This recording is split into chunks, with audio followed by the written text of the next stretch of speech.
On these green Scottish hills, Roger MacDonald has long known something is missing.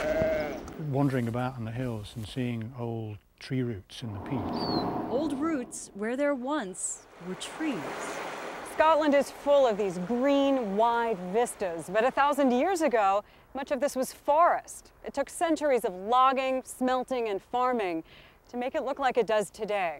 And they cut down the trees here to make charcoal. So Roger, who manages the Gairloch estate on the northwest coast, had an idea. Almost a fanciful notion. To replant the forest, one tree at a time. Every single tree is planted by hand. It's a huge piece of land, which was really doing nothing at all. John Mackenzie, the landowner, was all for it. After all, his family, who settled here in 1494, this is the original deed, helped cut that forest down. Starting 15 years ago, with the government's help, they planted 3 million trees. Each seed picked from what remains of ancient forest on these islands. And now, more than 13,000 acres. Enough to offset the pollution of about 2,000 cars. You're doing something which is going to have benefit for hundreds of years into the future. Only 11% of the UK is still forested, compared to around 33% of the US.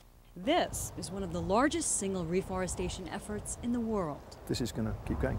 And on the first tree that he planted, Well, that's quite emotional, really. Roger MacDonald finds the first new pine cone. It doesn't need you anymore. It doesn't need me anymore. I'm completely superfluous, yes. I can go home now, the work's done. Giving back to the earth what their families once took. Michelle Kosinski, NBC News, Gairloch, Scotland.